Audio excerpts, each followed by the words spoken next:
Hola Axel, ¿cómo estás? Hola, ¿qué tal? ¿Cómo les va? ¿Todo bien acá en Tucumán? Voy a tratar de acomodarme un poquito. A ver, siempre te corta la cabeza esto cuando se parte la pantalla. ¿Qué tal Axel? Gusto tenerte acá.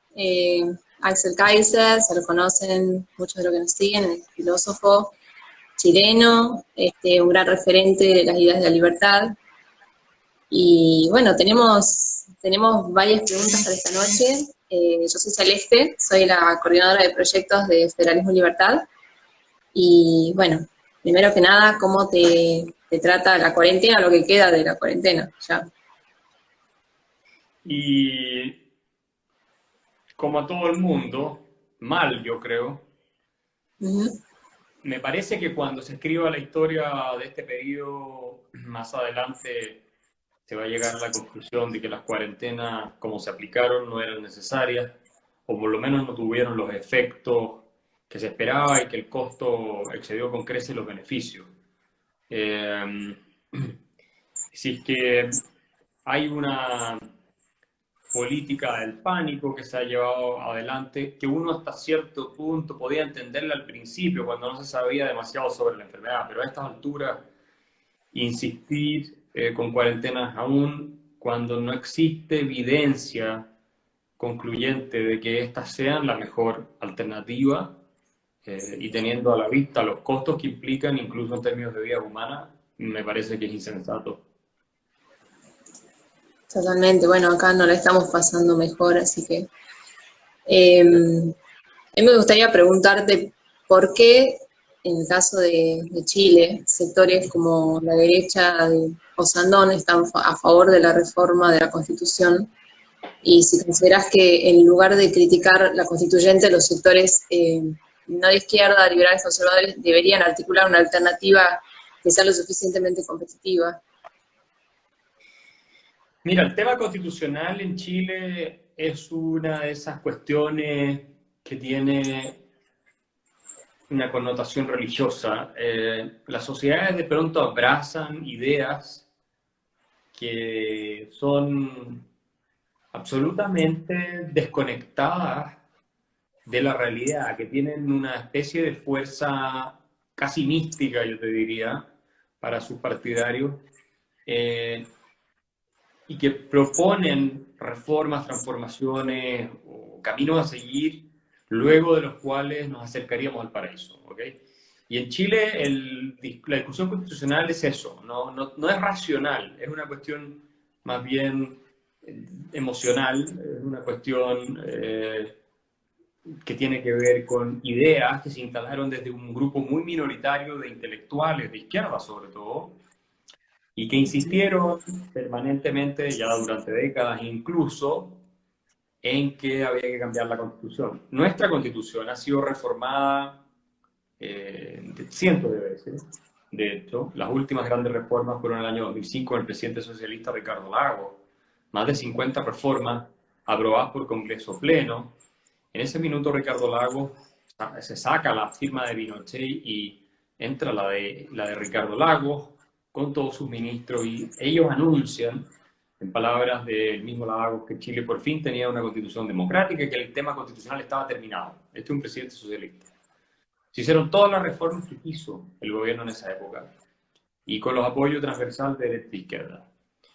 Sin embargo, hoy los mismos políticos que entonces dijeron que ya teníamos por fin una constitución democrática dicen que el problema es la constitución. De nuevo, los mismos que firmaron y que salieron en la foto abrazados entre ellos diciendo que teníamos una gran constitución democrática, sostienen que tenemos un problema con la constitución. Eh, que por lo demás ha sido reformada, entre tanto también algunas veces adicionales a las de la reforma desde el 2005. ¿Qué es lo que se está prometiendo con un cambio constitucional? Bueno, te lo voy a decir de manera muy simple. Que vamos a tener más riqueza y calidad de vida para todos. Eso es lo que se está diciendo por parte de los defensores más acérrimos de la nueva constitución. Que vamos a Sí. cambiar el modelo económico y que con un modelo económico no neoliberal, sino más bien estatista, socialista, o algo de ese estilo, se va a mejorar la calidad de vida de toda la gente. Y según encuestas hay un porcentaje importante de la población que cree lo mismo, que van a tener mejor educación, mejor salud, mejor pensión con una nueva constitución. Por supuesto, todos sabemos que eso es una fantasía, ¿no es cierto? Que los recursos no se van a multiplicar porque hay una constitución que lo dice. No, bueno. Yo siempre digo, podríamos hacer una constitución de artículo único que diga, se deroga el principio de escasez. Entonces, la abundancia pasa a ser la regla general en la existencia humana. Por decreto derogamos el principio de escasez, para que todo el mundo tenga todo lo que quiere en términos de salud, de educación, de pensión, de vivienda, que es lo que se está sugiriendo hoy en día. Es una cuestión irracional, emocional. No hay nada en la Constitución que nos impida al Estado chileno incrementar el gasto público. De hecho, el tamaño del Estado en Chile, desde el principio de los 2000 hasta ahora, se ha incrementado por lo menos en un 50%. Los impuestos han subido muchísimo, el gasto público se ha multiplicado varias veces. De hecho, el gasto público real por persona en los sectores de menor ingreso se ha quintuplicado desde el año 90 hasta ahora. Quintuplicado en términos reales. Estamos viendo que con efecto de la pandemia, más bien de las medidas adoptadas por el Estado para combatir la pandemia, que no les ha resultado mucho, de pronto se va a duplicar la deuda pública en 2 años. Y la mayoría es con paquetes de asistencia social. Entonces, esta idea de que porque hay una constitución neoliberal, lo que es falso, el Estado no puede hacer nada, es una falacia. El mismo sistema de pensiones no está en la Constitución.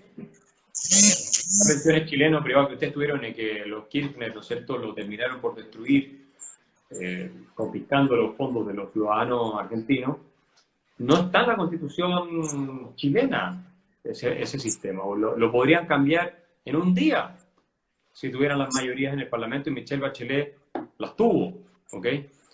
Entonces, hay sí un asunto de derecho de propiedad que estaba protegido en la Constitución, pero podrían haberlo hecho, ¿no? Entonces, hay un discurso de una narrativa completamente falaz. En general, el Tribunal Constitucional chileno además ha interpretado de forma bastante expansiva los derechos sociales que están en nuestra Constitución, que está en esta Carta Magna consagrado el derecho a muchas cosas, a la salud, a la educación, a varios de los asuntos que se discuten todos los días. Así que para resumir la respuesta, esto es una narrativa. No nos olvidemos que el relato mata el dato, que se ha difundido desde élites intelectuales que comenzaron siendo minoritarias y terminaron por persuadir a un sector importante de la población de que el problema de Chile es la Constitución, lo cual es absurdo. Totalmente. El relato mata el dato, me quedo con esa frase. Por otro lado, ¿qué nivel de incidencia en las protestas y desmanes en Chile lees a grupos de izquierda organizada y qué incidencia le asigna a la manifestación espontánea del descontento social? Mira, la crisis que tuvimos desde el año pasado tiene muchos factores, ¿verdad?, como causa.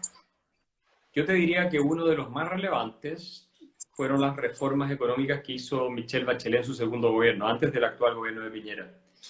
Ella terminó arruinando la economía y la posibilidad de crecer del país, ¿no? Antes de su gobierno habíamos crecido un 5% promedio, durante su gobierno fue menos de un 2%, un 1.8%. La inversión cayó 4 años consecutivos, lo que no ocurría en Chile desde el año 1960, desde que existen datos sobre inversión, y los salarios reales dejaron de crecer. Entonces, se produjo durante 6 años un estancamiento económico, una frustración muy grande, y Piñera salió electo con muchos votos, prometiendo tiempos mejores. Ese era el eslogan de campaña de Piñera. Y él no fue capaz de cumplir con eso porque no pudo revertir las reformas de Bachelet. Tampoco me parece a mí que se manejó políticamente de manera inteligente. Es un poco lo que les pasó a ustedes con Macri, guardando las diferencias. Y como resultado, esta frustración se manifestó en grandes masas de la población, que eran las que marchaban pacíficamente sobre todo. Los grupos violentos sí, habían coordinados, organizados, anarquistas, comunistas, gente de izquierda que alimentaba esta violencia. Sabemos que la izquierda por definición cree en la violencia y no en la democracia. Y lo legitimaban, ¿no? No toda la izquierda en Chile, pero el sector más duro de la izquierda, el Partido Comunista, el Frente Amplio, ciertos sectores del Partido Socialista o de la coalición de oposición, estaban legitimando o siendo muy suaves cuando se trataba de condenar la violencia. Y ahí hubo operaciones coordinadas, nosotros hemos desmontado los sistemas de inteligencia, por lo tanto no había posibilidad de frenarlo. Y aparte hemos tenido un discurso muy anti-autoridad, anti-policía, anti-Estado de Derecho durante varias décadas, a que tú lo veías desde los alumnos que tomaban los colegios, los destruían sin pagar consecuencias en muchos casos, como regla general, yo diría incluso hasta una especie de competencia por humillar a los carabineros, por la policía en el espacio público y todo esto, avalado por intelectuales y por políticos, normalmente de izquierda.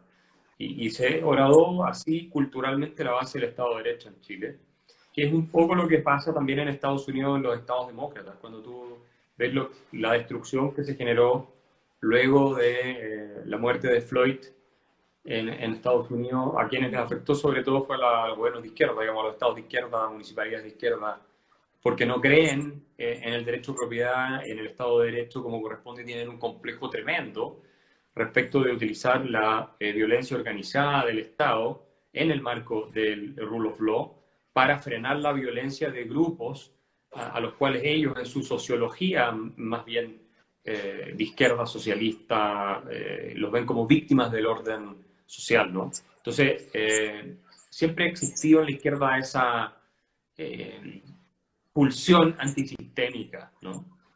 Y ahí está el resultado. O sea, tú tienes la mayor cantidad de los estados demócratas con problemas, o los estados con problemas, la mayoría fue demócrata, o casi todos demócratas, no los republicanos, por algo será.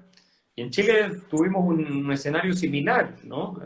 En que yo diría que casi toda la clase política, con excepciones, no se atrevió a ir más allá de las palabras en lo que significa lidiar con la violencia. Tú, para frenar una ola de violencia como la que tuvimos acá, no solo tienes que usar la policía, nosotros tuvimos las Fuerzas Armadas en la calle en los estados de excepción constitucional que invocó el presidente Piñera, pero a las Fuerzas Armadas no se les dejó actuar. Entonces, la sensación de impunidad y de falta de respeto empeoró con eso. Y claro, toda la prensa agitando la violencia, justificándola, atacando a la policía, inventando muchas veces también algunos activistas cosas falsas, ¿no es cierto?, que ocurrían. Y en ese sentido, el escenario fue el peor de los mundos. Yo no sé si vamos a volver a ese nivel de violencia, supongo que no, con la destrucción económica que estamos experimentando. El clima de opinión también va a girar en ese sentido, va a haber menos tolerancia, me parece, con la violencia. Y yo te digo que si no se frena y seguimos con los mismos niveles del año pasado, la democracia va a colapsar. O sea, yo eso lo doy por seguro en Chile. No va a ser posible tener un sistema democrático si la violencia no está bajo control, porque se desmonta completamente el eje sobre el cual gira la vida republicana, la vida en común, ¿no? Y el Estado mismo se sostiene sobre la base de que él tiene monopolio de la violencia. Si ya no lo tiene, lo que queda es el caos. Y después del caos sabemos lo que ocurre. Sí. O sea, vos ves esta correspondencia entre lo que está sucediendo en Chile y lo que ha sucedido ahora con Floyd, en cuanto a la escalada de la izquierda tomando el control. Claro, hay corrientes intelectuales que han alimentado este tipo de retórica antisistémica desde hace mucho tiempo, tanto allá como acá. En buena medida, lo que nosotros difundimos en nuestra universidad en América Latina está importado desde Estados Unidos y de Europa, pero sobre todo hoy en día más de Estados Unidos, yo diría incluso. Y tenés el fenómeno de las redes sociales, que en todos lados está generando un impacto tremendo sobre la polarización y la imposibilidad de vivir en armonía. En la igualdad ha tomado fuerza porque también en el caso de Estados Unidos, no nos olvidemos que hay un estancamiento tremendo en los ingresos de sectores masivos de la población. Angus Deaton tiene los números y los estudios, ¿no? Las personas sin título universitario han visto crecer el diferencial de manera extraordinaria con aquellos que han ido a la educación superior. Además, estamos en medio de una pandemia, en este caso en Estados Unidos, que a mí me parece exacerbó el problema delictual allá. En Chile veníamos no con una destrucción económica del nivel de la pandemia, pero sí con un estancamiento económico que frustró a muchas personas. Y a mí me parece que cuando tú tienes circunstancias y condiciones de desesperanza en sectores importantes de la población, porque ya no ven la prosperidad, la posibilidad de salir adelante, el famoso sueño americano se ha frustrado, que es muy similar a lo que nos ocurrió acá, insisto, por las reformas de Bachelet fundamentalmente, y más estas ideologías y una trayectoria de ataque intelectual al sistema y la polarización que producen las redes, tienen el caldo de cultivo para explosiones de este tipo. O sea, no me cabe ninguna duda. Acá fue peor que en Estados Unidos, en todo caso, ¿no? Sí, totalmente. Siguiendo en esta línea, yendo al plano cultural y social, ¿vos crees que la defensa del liberalismo quizás está muy encajonada en el plano económico y que es contraproducente no tener más un frente social y cultural un poco más fortalecido, un poco más patente? Me parece que sí, que es uno de nuestros problemas, reducir el discurso liberal al mero aspecto económico. Por supuesto, es fundamental eh, los datos, no sé, la evidencia empírica, la historia económica para el debate, es clave. Pero hay que hacer el argumento moral también de la superioridad de un sistema de libre emprendimiento como el que defendemos nosotros y también entrar en otros temas muy relevantes, como lo hago yo en mi libro, este último, La Neoinquisición, que se acaba de De eso, publicar acá en Chile. ¿Ya? Sí, usted tal vez ya no iba a hablar nos y que acá ha sido lo más... ¿Sí? sí, ¿querés contarnos un poco también de lo que has estado haciendo, de tu último libro? Sí, Este, bueno, este libro prácticamente no toca nada de economía, pero sí de temas culturales, de filosofía, de libertad de expresión, sociológico, y apunta a este fenómeno que yo llamo la neoinquisición, que en realidad es parte de una revolución cultural que está teniendo lugar en Occidente, ¿eh? En Estados Unidos, los países anglosajones, pero también en Europa y crecientemente en América Latina, en que se crean nuevos fanáticos inspirados en esencialmente de izquierda y que miden todo el presente y también el pasado de acuerdo a esos estándares de pureza moral que ellos, en tanto autodesignados portadores de la virtud máxima, estiman como únicamente válidos, ¿cierto? Y aplicables a toda la vida en común. Cuando tú ves hoy en día que acaban de voltear en Estados Unidos hoy o ayer una estatua de George Washington en Portland quemando la bandera norteamericana, cuando ves que sacaron a Harold Ulrich del Journal of Political Economy por no estar de acuerdo con Black Lives Matter en un asunto de quitarle el financiamiento a las policías. Él es uno de los economistas más famosos. Chicago, un tipo muy conocido. Esta discusión llegó hasta la American Economic Association, con dementes como Paul Krugman llamando a que casi que lo lincharan. Cuando tú ves todos estos ritos religiosos de gente que afirma que hay un pecado original que vendría el hacer esto de ser blanco, ¿no? Que tienes que expiar ese pecado pidiendo perdón toda tu vida, lavándole los pies, imágenes de Estados Unidos, donde les lavan los pies efectivamente a personas de color o se arrodillan ante ellos.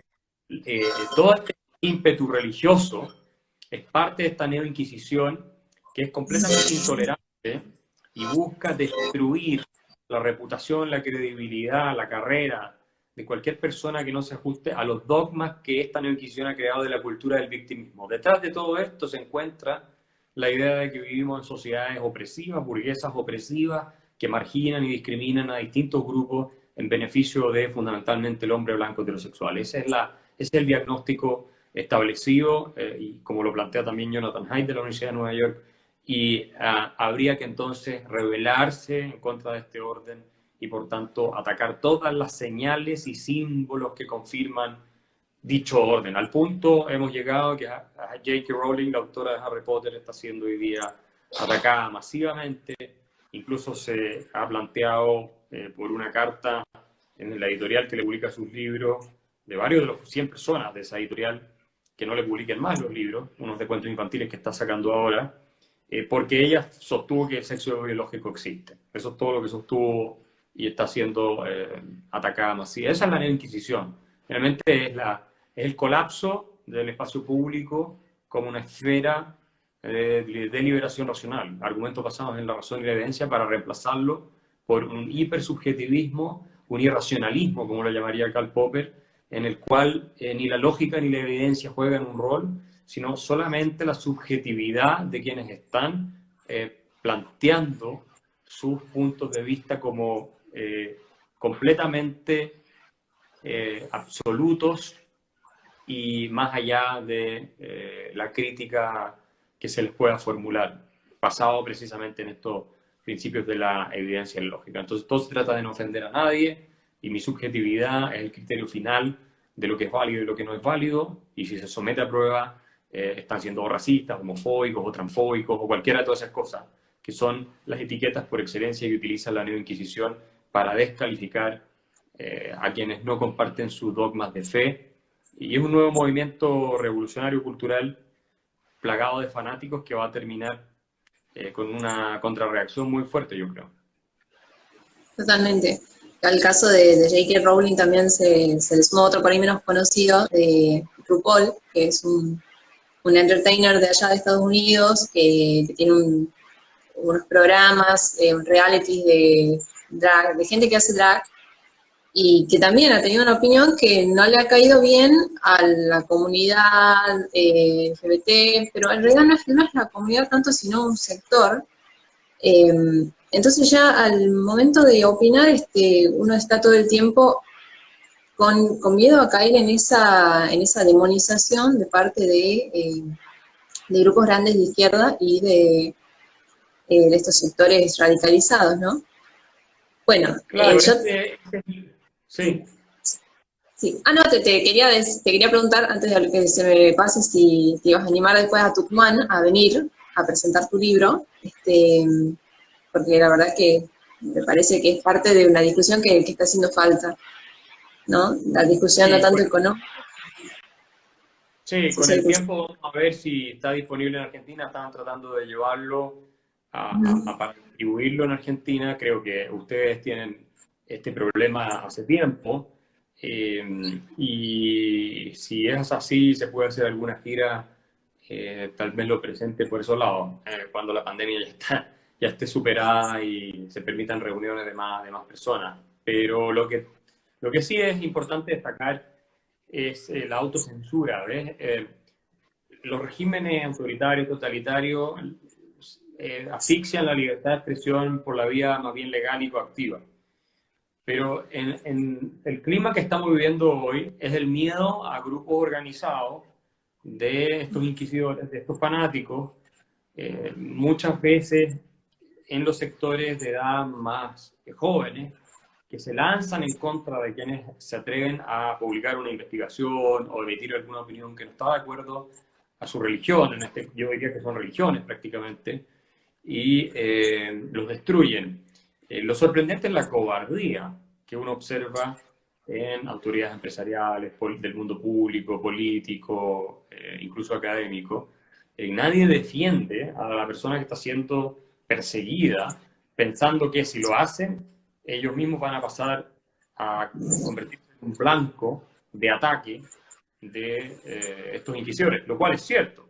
Pero si generas una masa crítica lo suficientemente sólida para oponerte a esta persecución totalitaria que se está haciendo de quienes piensan distinto, de símbolos supuestamente ofensivos como el Imperial College, que acaba de eliminar de su logo el lema de la universidad, ¿cierto? Que venía de hace 112 años, que estaba en latín, solamente porque hablaba algo del imperio, ¿no? Se refería al imperio. Y eso, si les resultaba ofensivo, entonces decidieron eliminarlo, lo que no le eliminaron el nombre Imperial College, lo cual es absurdo. Pero estamos llegando a niveles completamente patológicos. ¿Ah? Y si no le hacemos frente y nos callamos por miedo, van a arrasar con todo, no va a quedar nadie en pie. Y muchos de los que están hoy acusando a estas hordas irracionales de gente que se abalanza sobre quienes se atreven a pensar por sí mismos, también van a ser arrasados. Y esto no es algo que distingue derecha e izquierda. Yo en el libro La Nueva Inquisición tengo muchísimos casos de gente de izquierda citada que ha sido víctima de esta pandemia de fanatismo. Entre ellos, Ian Buruma, que era editor del New York Review of Books, ¿no? Y que salió volando porque publicó un testimonio de un rockero canadiense al que el movimiento Me Too lo había acusado de abusar a mujeres. Los tribunales lo absolvieron completamente, pero bastó eso para que él, que era un hombre de izquierda, lo expulsaran de la revista. Ahora vimos lo que pasó en el New York Times. Tuvo que renunciar el editor por publicar una columna de un senador norteamericano, un senador.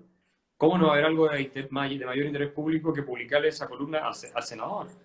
A un senador del Congreso de Estados Unidos, aunque no estés de acuerdo con él, el público tiene derecho a conocer lo que piensa, y el deber de un medio de comunicación es representar y ofrecer la posibilidad al escrutinio de la ciudadanía las ideas de autoridades políticas. Sin embargo, el New York Times, que primero publicó el artículo, porque los editores son más liberales, ante una revolución interna, un golpe de Estado de su staff más joven, lo retiró y el editor terminó renunciando.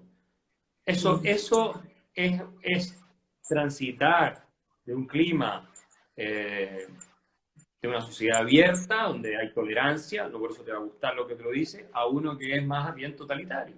Este hombre era, por cierto, de izquierda, de centroizquierda, el New York Times era un diario de izquierda, pero se está convirtiendo en un pasquín de propaganda y poco serio, precisamente porque ya hay visiones y opiniones que está prohibido publicar. Entonces, estamos entrando en una era de oscuridad, como dice Roger Scruton, creo que tiene toda la razón, muy parecida a las que han existido hacia atrás en la historia, donde ni siquiera el arte, ni la ciencia, ni la literatura, nada se está salvando, nada. Porque existe este afán purgatorio, fanático, que está instalado en Occidente hoy en día. Y me recuerda, si queremos hacer un análisis de la cultura popular, quienes vieron Juego de Tronos, ¿no?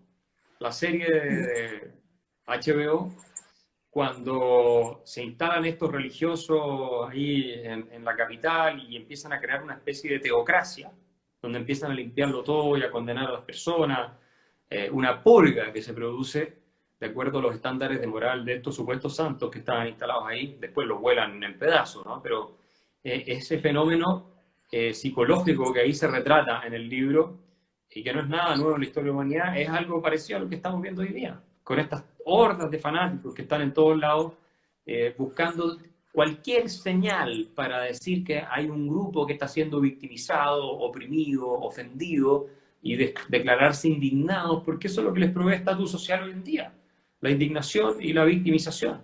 Y es una renuncia para los que somos liberales a tu capacidad de salir adelante y de valerte por ti mismo. Aparte, es una declaración de fragilidad terrible, porque si tú lo piensas bien, y con esto termino para no alargarme demasiado la respuesta, el decir y sostener que una estatua de Cristóbal Colón, que también fue tumbada en Estados Unidos hace poco, y ahora la de Cecil Rhodes, que se está intentando y se va a sacar en Oxford, y otras más, de cientos de años, personas que vivieron hace cientos de años, que eso ofende de una manera tan brutal a gentes de minoría, que hay que sacarlas, es realmente reconocerles a ellos una falta de integridad psíquica o negarles una integridad moral y psíquica mínima.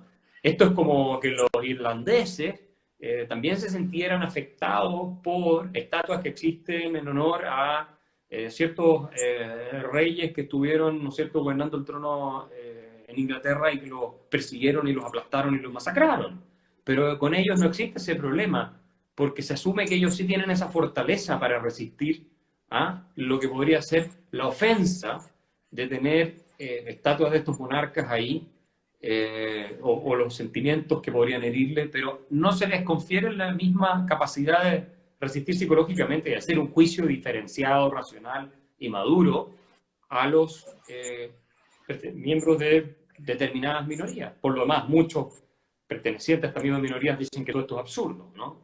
Pero hay que darse cuenta de lo que esto habla, ¿no? De lo que esto dice, de quienes los vamos a proteger, pobrecitos, porque no pueden lidiar con una estatua de bronce de un tipo que vivió hace cientos de años.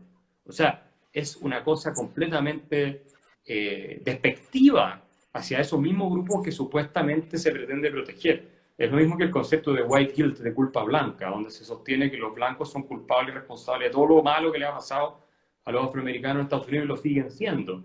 Y entonces, al mismo tiempo, sostienen que, como ellos son responsables y culpables y hacen muestras, ¿cierto?, de arrepentimiento público, que les den el poder para resolver los problemas a ellos. Los demócratas dicen, voten por nosotros porque solo nosotros los podemos sacar adelante. Eso es negarles agencia. Eso es sostener que los afroamericanos no pueden salir adelante por sus propios medios, que no tienen ni una responsabilidad por lo que les ocurre. Cuestión que hay muchos afroamericanos que no están de acuerdo y que lo discuten y lo combaten, ¿cierto? Hay entrevistas de Denzel Washington, de Morgan Freeman, por nombrar figuras populares, donde dicen que es una tontería culpar el sistema de los problemas que tienen las comunidades afroamericanas. Hay otros intelectuales como Thomas Sowell, el mismo Ronald Fryer y otros más que también lo sostienen. Entonces, hay una especie de racismo encubierto desde la izquierda, un racismo con rostro humano, ¿ah? Que es este desprecio, como diciendo, ustedes no pueden salir adelante, todo es culpa de nosotros los blancos. ¿Ah? Nosotros tenemos que tener el poder para resolverles sus problemas. Y esa es una forma de desprecio increíble, privarlos de agencia, que es la esencia de la dignidad humana, a ellos mismos. Entonces, es una cuestión realmente delirante, poco sana, basada en fantasía, en un mal invisible, el patriarcado, la sociedad opresora occidental burguesa, cuestiones típicas de la sociología marxista, ¿no? Que sostenía que el verdadero sistema de explotación era el capitalismo, pero la dictadura del proletariado era la liberación. Entonces esa inversión de conceptos, esa transmutación de los valores es propia del pensamiento totalitario, como bien lo refleja George Orwell en su libro 1984, donde, por cierto, habla de la eliminación de los símbolos históricos y todo eso como parte del programa totalitario. Y es lo que estamos viendo hoy en día. Totalmente. Totalmente. Es tragicómico ver cómo todo lo que Orwell decía en 1984 se está apareciendo en el escenario real. Tengo algunas preguntas de parte de chicos y chicas que quieren saber cosas sobre vos y sobre tus opiniones. Dice, ¿es viable aplicar el sistema de vouchers educativos en Chile? ¿En qué consistiría? Preguntan acá. Si es que es viable, por supuesto que es viable. El punto es que tiene que haber consenso político. En realidad lo que teníamos en Chile, porque Michelle Bachelet lo destruyó, era un sistema en el cual los padres elegían el colegio al cual enviar a sus hijos y ese colegio recibía el pago equivalente por el niño matriculado, ¿ok? Era una especie de un sistema de voucher, pero es menos directo que un voucher expreso, propiamente tal. Y en el sistema había colegios particulares, o sea, la mayoría de los colegios eran particulares subvencionados, o la mayor cantidad de los alumnos estaban particulares subvencionados, y algunos tenían copago y otros no tenían copago. Entonces, los padres podían elegir un poco un mejor colegio y pagaban una diferencia de su bolsillo y la otra se financiaba a través del voucher y de esa manera accedían a mejor calidad de educación para sus hijos. Eso se eliminó con la reforma educacional de Bachelet. Los socialistas, por supuesto, mandan a sus hijos a colegios particulares pagados 100%, ella incluida. Y a la gente se le eliminó la posibilidad de tener el copago en colegios con fines de lucro y con selección. Esas cosas se eliminaron. Todavía quedan colegios, obviamente, particulares pagados 100%, quedan los colegios estatales, municipales, que son los peores, y hay algunos que están aceptando el monto fijo que les asigna el Estado para tomar estudiantes y de alguna manera sigue algo de lo que había antes, pero no es exactamente igual. Bien. También te preguntan si ves alguna relación entre que el partido que sostenía la segregación racial y que estaba muy relacionado con el Ku Klux Klan sea hoy el partido del paternalismo. Sí, es bien impresionante que el Partido Demócrata, que fue el que fundó el Ku Klux Klan, eran toda gente del sur, de la izquierda norteamericana, afín al Partido Demócrata o miembro, y que fueron los creadores de Jim Crow, la ley de segregación racial. No nos olvidemos que fueron los republicanos los que hicieron la guerra contra la esclavitud. Los demócratas estaban del lado de mantenerla en Estados Unidos. Venga a ser hoy el supuesto portavoz de los derechos de los afroamericanos. Y creo que es al revés. Ellos perjudican a los afroamericanos, los tratan como si tuvieran menores capacidades de salir adelante. Y uno de los efectos, y Thomas Sowell tiene bastante estudiado este tema, más nefasto de esto ha sido la destrucción tanto del empleo entre afroamericanos como de la familia afroamericana, ¿no? Donde un gran porcentaje de niños crecen sin el padre debido en parte a los incentivos perversos que crea el Estado benefactor. Así es que yo no creo que nadie que piense que son grupos que no tienen la capacidad para salir adelante por sus medios si hay instituciones adecuadas, que realmente les está haciendo algún favor o los está ayudando. Es una forma de desprecio encubierta y disfrazada de virtuosismo moral, pero nada más. Y creo que el Partido Demócrata ha sido el gran destructor de las minorías en Estados Unidos, muchos con buenas intenciones, otros sin buenas intenciones, pero en términos generales los efectos que han tenido han sido devastadores por sentirse bien consigo mismo, ¿verdad? Sin asumir las consecuencias de las ideas que proponen. Es como las izquierdas en general en todas partes. Donde las ideas de izquierda predominan, las sociedades terminan arruinándose. También hay ideas de derecha muy ruinosas, quiero decir, no nos equivoquemos. Y sobran ideas de derecha que son desastrosas, pero en general, cuando uno avanza por un camino de libertad, de respeto por las instituciones, de Estado de Derecho, de confianza en la capacidad de los individuos de salir adelante en un marco institucional que recompensa el esfuerzo, eso funciona. ¿Mm? Y no el intervencionismo tal desaforado y el argumento de que hay personas que si no se les regala todo no pueden salir adelante. Y nada, esto es un argumento en contra de políticas públicas focalizadas que apoyen a sectores específicos, con las que estaría de acuerdo Friedman, Hayek y muchos otros pensadores, incluso Adam Smith. No es un argumento en contra de eso, pero sí de la filosofía intervencionista, benefactora, redistributiva, de derechos sociales, que entre otras cosas tiene que ver a Argentina. Bien. Bien, a ver, acá están preguntando, ¿qué opinás de la discriminación hacia carabineros? Me parece nefasto. Yo creo que nadie debiera ser discriminado, especialmente en el caso de atención de salud, que es lo que acaba de ocurrir en Chile. Habla muy mal de un médico que le niegue a una persona su tratamiento. Eso es contrario a todas las reglas y códigos de la conducta moral de los médicos, de hecho. O sea, es una persona a la cual, si existiera el procedimiento, no lo sé, debiera poder quitársele el título de médico, de hecho, prohibirse el ejercicio de la profesión, si es que es una cuestión evidentemente discriminatoria, contraria al juramento que ellos hacen, ¿no? Entonces, me parece muy negativo, no contribuye, hay que, como médico, atender a todas las personas, da lo mismo su orientación, el médico está más allá de la disputa política, debiera estarlo por lo menos.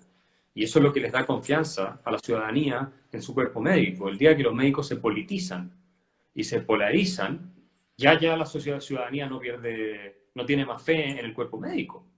O sea, empiezan a desconfiar de sus propios médicos y los ponen en el ojo del debate político y como objetivo también político. Y en ese caso se produce una guerra entre sectores de la ciudadanía y los sectores médicos. Imagínate el absurdo. Entonces, obviamente, estoy en desacuerdo con ese tipo de conducta. Totalmente. Acá están preguntando por qué descendió la aprobación a los socialdemócratas en Alemania. ¿Por qué descendió? Y no solo en Alemania, en general en Europa ha caído mucho, en Estados Unidos el fenómeno Trump también dio cuenta de un deterioro de las bases del Partido Demócrata que se movieron hacia Trump. Creo que tiene mucho que ver con la corrección política de la que hablo yo en la Nueva Inquisición, ¿no? Es decir, había sectores del mundo más trabajador, el obrero urbano, en fin, trabajadores urbanos y otros, también del interior, que tradicionalmente votaban por la izquierda porque entendían que los socialdemócratas los representaban frente a los intereses más económicos, ¿ya? Que defendía en teoría la derecha, por ponerlo en términos más caricaturescos. Y lo que ocurrió con la corrección política es que muchas de las preocupaciones de esta gente fueron abandonadas por la socialdemocracia, pero también por partidos de centro-derecha. En Alemania, la CDU, que es el partido de Merkel, tiene sus peores resultados desde la Segunda Guerra Mundial.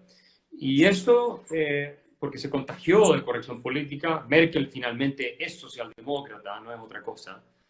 Y a cualquier persona que manifestaba un reparo respecto de, por ejemplo, el tema migratorio, se la descalificaba inmediatamente de fascista, de nazi, cualquiera de esas cosas.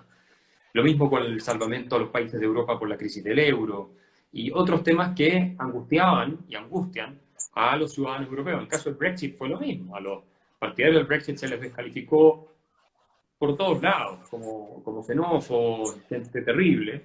Lo mismo que a los partidarios de Trump. Pero es difícil pensar que en un país más del 50% de la población, o de la gente que votó, son todos xenófobos. O sea, en el caso del Brexit, es absurdo. Lo mismo ocurre en Alemania. Entonces, los partidos políticos, pero sobre todo las izquierdas, se han convertido en élites que viven completamente desconectadas de la realidad, cultivando esta, este virtuosismo moral artificial con el cual compiten entre ellos por quién es más puro, desconociendo y despreciando los problemas del ciudadano común y corriente, al cual le importa re poco si hay baños para transgénero o no. Le importa si va a haber mayor delincuencia o menor delincuencia, mayor empleo o menor empleo, cómo va a hacer con su jubilación, eso es lo que le importa. Y la socialdemocracia han despreciado explícitamente a las personas que pertenecen a estos grupos, especialmente la gente propia de esos países, digamos en el caso de Estados Unidos, claramente la población blanca votó por Trump, porque fueron muy maltratados por Obama y por la izquierda. Acuérdense que Hillary Clinton dijo que eran unos deplorables que los podían tirar al canasto de la basura. La gente que apoyaba a Trump. Entonces eso obviamente le hizo perder la elección. Fue una de las cosas que le hizo perder la elección. Ese desprecio. Y ese es un desprecio que mostraban las élites de Hollywood, las élites intelectuales de las universidades, las élites políticas, que están todas, además, viviendo en los mismos barrios y operan en los mismos círculos y tienen una calidad de vida impresionante. Son todos ricos, gente rica hoy día. Son toda gente muy rica. A veces se turnan y se van del mundo financiero al gobierno, del gobierno a la ONU, de la ONU a la otra organización y así. Y mientras tanto hablan, ¿no?, de cuestiones morales como si fueran profetas ellos, de una pureza a prueba de cualquier test, ¿no es cierto? Es cosa de ver la tontería que acaba de decir Michelle Bachelet, la presidenta de la Comisión de los Derechos Humanos de la ONU, donde sostuvo que Estados Unidos tenía que pagarle reparaciones históricas a los descendientes de esclavos. O sea, es una cosa tan absurda de partida porque cuantificablemente es imposible hacer, pero en segundo lugar porque la historia es muchísimo más compleja y si abriera esa puerta tendría que pagarle de todo el mundo reparaciones a todo el mundo. O sea, Estados Unidos tuvo más prácticamente en una época esclavos blancos, o sea, los famosos indentured servants que venían de Irlanda, que afroamericanos, ¿no? Entonces habría que empezar a pagarle también indemnización a los irlandeses y los afroamericanos que fueron esclavizados o que fueron vendidos por nativos americanos, indígenas, que se dedicaron al comercio de esclavos. Tendrían que pagarle a estos indígenas a ellos también indemnización, y los nativos que esclavizaban a otros nativos antes de que llegaran los ingleses a Estados Unidos tendrían que pagarse indemnización, y los aztecas que masacraban 20.000 y 30.000 personas todos los años cuando llega Hernán Cortés a México tendrían que pagar indemnización a los descendientes. ¿Cómo vamos a definir quién fue o quién no fue? Hay un porcentaje además altísimo, creo que es la mayor cantidad de afroamericanos tiene sangre blanca también. Esto es algo poco sabido, pero hay un porcentaje altísimo de ellos que tienen antepasados blancos, porque obviamente se producía una mezcla. ¿Y qué pasa con los árabes, que esclavizaron más africanos que todas las potencias occidentales juntas? ¿Y qué pasa con los africanos que esclavizaron los piratas de la Barbary Coast a blancos occidentales? Esclavizaron más blancos que todos los africanos que fueron esclavizados en las colonias en América. Esos fueron esclavistas africanos, digamos. Lo mismo con los turcos, y así suma y sigue. O sea, es absurdo. Por lo demás, y termino, Michelle Bachelet debiera preocuparse de los derechos humanos en Cuba y en Venezuela. Ella siempre ha justificado los regímenes de Cuba y de Venezuela, siempre los defendió a Chávez y a Fidel Castro. Acuérdense cuando murió Fidel Castro, ella sostuvo que era un gran luchador por la justicia social y la dignidad, algo así, en América Latina. Y hoy día es presidenta de la Comisión de Derechos Humanos de la ONU. Debería preocuparse de eso en vez de hablar estas tonterías, desde sus puestos bien pagados, donde por lo demás la Comisión de Derechos Humanos de la ONU vean los integrantes, qué países son. Son de los máximos violadores de derechos humanos del mundo. Totalmente, además no tiene fin cuando uno empieza a ver las minorías históricamente oprimidas, no termines más. O sea, una cosa No que termina nunca más, porque la historia del ser humano es una historia de opresión, de unos grupos con otros todo el tiempo, y se van turnando. Es cosa de leer el Sapiens de Harari, todos somos finalmente descendientes de criminales, todos, sin ninguna excepción. No es que los nativos en América o los africanos antes que llegaran los occidentales eran personas totalmente santas y pacíficas, eso es falso, es ridículo, absurdo. ¿Cómo se puede creer una estupidez tan grande? Entonces, imagínate si nos tenemos que poner a hacer eso acá en Argentina, el famoso crisol de razas. Tenemos. Sí, claro, claro. Con un Claro. Por supuesto. Tremenda. Mucha gente está preguntando acá tu visión sobre la salud pública versus salud privada, bueno, sobre todo en el marco de la pandemia y de lo que estamos viviendo.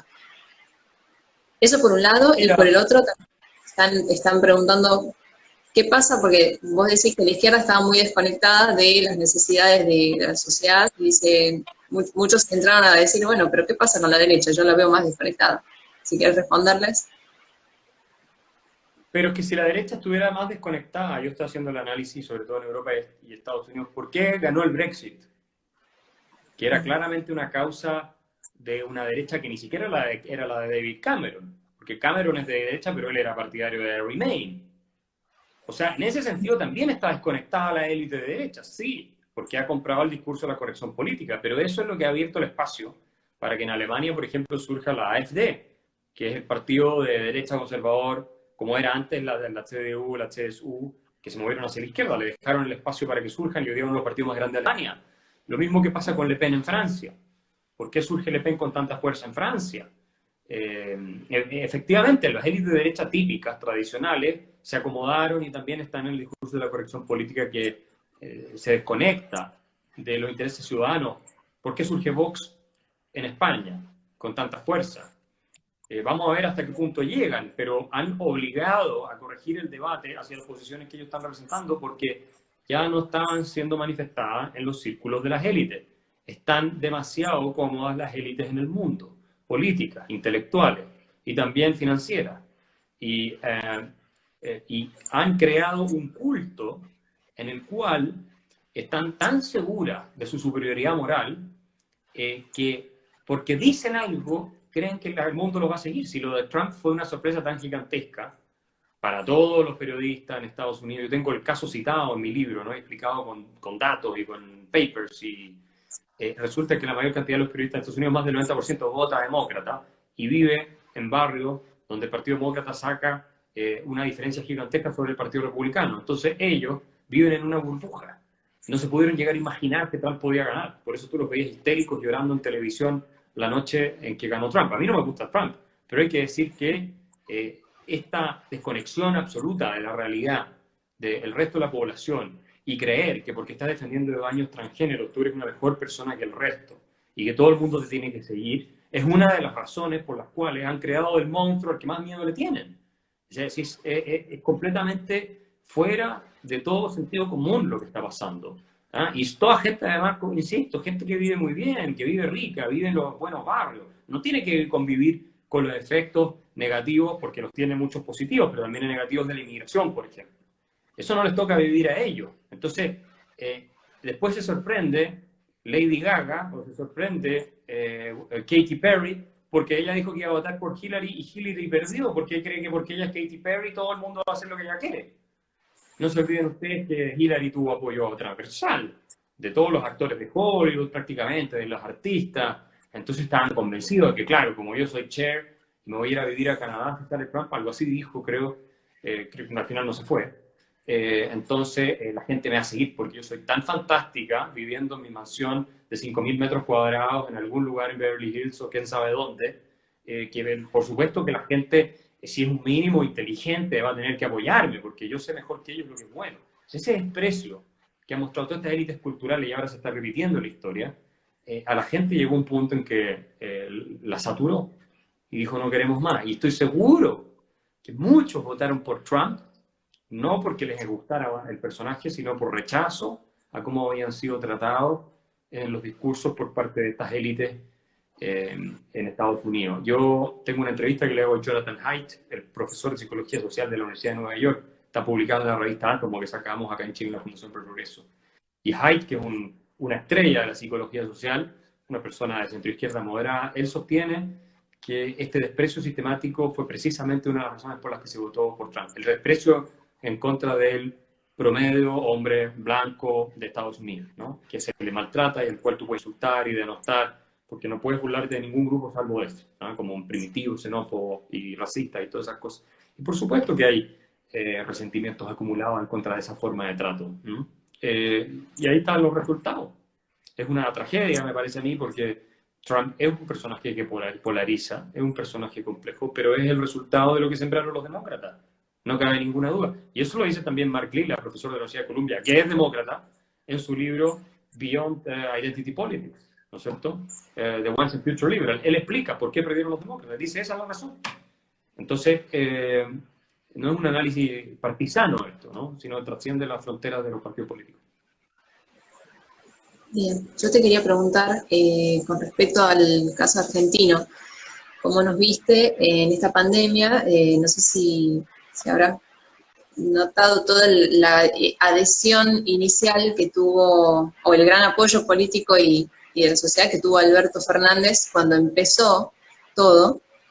Las encuestas de opinión le daban muy bien, la gente estaba como muy de acuerdo con todas estas medidas restrictivas de cuarentena bastante absoluta, y ahora de repente ya hay bastante disidencia, esa imagen ha ido cayendo, es como que el desgaste se ha ido notando, y bueno, lo que en un principio parecía ser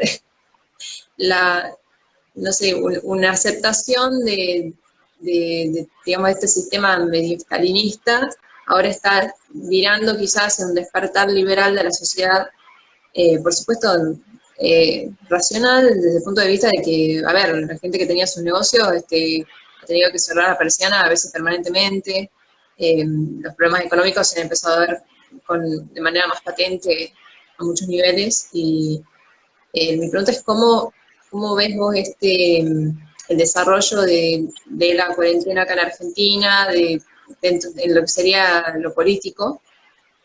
Y si pensás que esto puede significar en el futuro por ahí un avance para ideas más liberales, más republicanas. Yo creo que la decisión del presidente de mantener las cuarentenas hasta ahora va a ser contraproducente, claramente, ya lo está haciendo para él, políticamente. Sí. El desastre económico argentino es tan grande que no entiendo cuál es el cálculo que está haciendo. ¿Quiere culpar todo a la cuarentena y decir que no tenía alternativa después? ¿Cuánto tiempo los quiere mantener en cuarentena? A él le quedan años todavía de mandato. ¿Va a terminar su gobierno? Yo no lo sé, para ser franco, con este desastre económico. Y ojalá que la población argentina aprenda una lección, que el Estado no le puede dar nada, porque no va a haber dinero, le va a pasar pesos devaluados, básicamente. Eso es lo que va a hacer. Va a defoltearle a las obligaciones sociales que está asumiendo con la ciudadanía. El Estado, para entregar algo, tiene que quitárselo a alguien antes. O sea, y entre medio, como bien decía Bastiat, esto pasa por las porosas manos de los políticos, donde, bueno, se quedan con una parte, ¿no? Importante de los recursos. Y estas cuarentenas van a dejar en evidencia que son las personas por sí mismas las que tienen que proveer para su bienestar, en todo sentido. Porque el Estado no va a tener plata para satisfacer los famosos derechos sociales que a tantos les gustan, que es la religión del peronismo, básicamente. Entonces, me alegra a mí, si hay una cosa positiva de este desastre, que es una tragedia que me habría a mí, obviamente, gustado que nunca hubiera existido ni en Chile, ni en Argentina, ni en ninguna parte, pero si hay algo tal vez bueno que podemos sacar, es una lección, que es no confiemos en los políticos, no confiemos en el Estado, no creamos que el Estado nos puede dar algo, especialmente en América Latina, podrían hacerse juicios un poco más diferenciados en otras partes, pero en América Latina, que no nos va a sacar del bolsillo antes. Eso es un engaño. Y tampoco hay ninguna evidencia desde el punto de vista de la efectividad de las cuarentenas en Argentina. Ni siquiera están testeando lo suficiente para saberlo. Es decir, Sí. los datos están subreportados, no tienen evidencia, están navegando completamente a ciegas. Entonces, me parece que es el peor de los mundos en el que están ustedes, porque están encerrados, están destruyendo su economía, va a causar mucho más vidas y muertes, me parece a mí, digamos, pérdida de vidas, las medidas que se están aplicando en Argentina, que es lo que se va a ver salvado con las cuarentenas.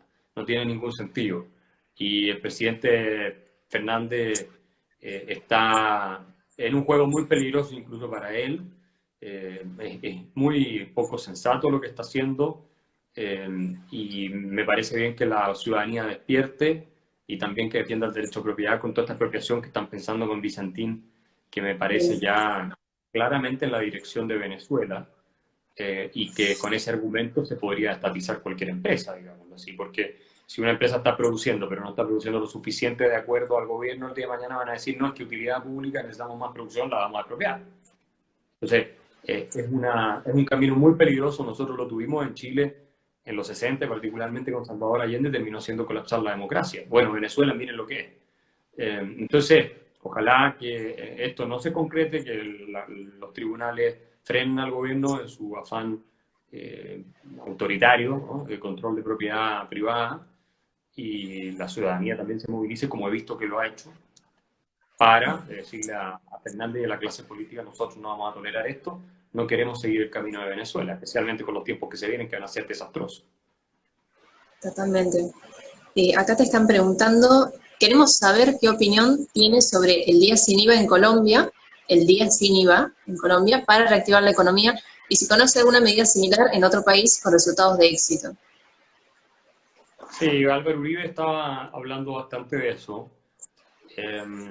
Hay que ver el efecto. A mí me parece que siempre es buena idea bajar los impuestos, ¿no? En Alemania lo bajaron también, el IVA.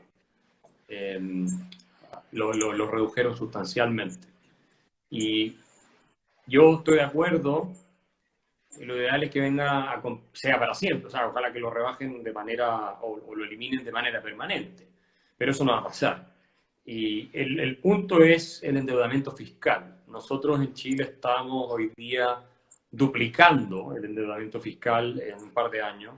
Vamos a llegar a cerca de un 40-50% en 3 años más o menos, lo cual es un ritmo insostenible de gasto. Y en parte hay bajas de impuestos en los paquetes que ha anunciado el gobierno, pero efectivamente bueno, ahí hay una discusión que se puede dar, ¿verdad? Si el gobierno gasta mucho, lamentablemente tiene que cobrar impuestos para financiarse. Lo otro es endeudar el país y ir en un camino a una crisis fiscal o devaluar la moneda. En el caso de Argentina son las tres cosas. Es increíble, o sea, ya los impuestos no los puedes subir más, la devaluación está desatada y puede llegar a la hiper, y la deuda ya no puedes pagarla. O sea, ustedes están en el peor de los mundos. ¿Por qué? Porque tiene una economía intervenida. Sí, el Estado hace todo, la gente espera, tenemos millones de personas que viven del Estado y eso es insostenible, hay que producir riqueza. Entonces, creo que la baja de impuestos son buena idea. En Argentina debieran recortar el tamaño del Estado a menos de la mitad y bajar todos los impuestos. Eso es lo que deberían hacer. Pero no lo van a hacer, entonces van a estar en esta crisis durante mucho tiempo. Totalmente. A ver, vamos a ver qué más. Bueno, ¿qué candidato presidencial propones en Chile? Si quieres contestarla. No, ninguno. Yo creo que hay candidatos ideales y otros que son más viables desde el punto de vista político, pero por ahora no tengo una preferencia clara. Solo espero que no gane algún populista desquiciado de los que están abundando en nuestra clase política hoy en día, porque va a ser el fin de Chile, definitivo. Yo creo que ya entramos en un periodo de deterioro irreversible, pero... Se nos está acabando el live. Bueno, muchas gracias, Axel. Se nos acaba el live.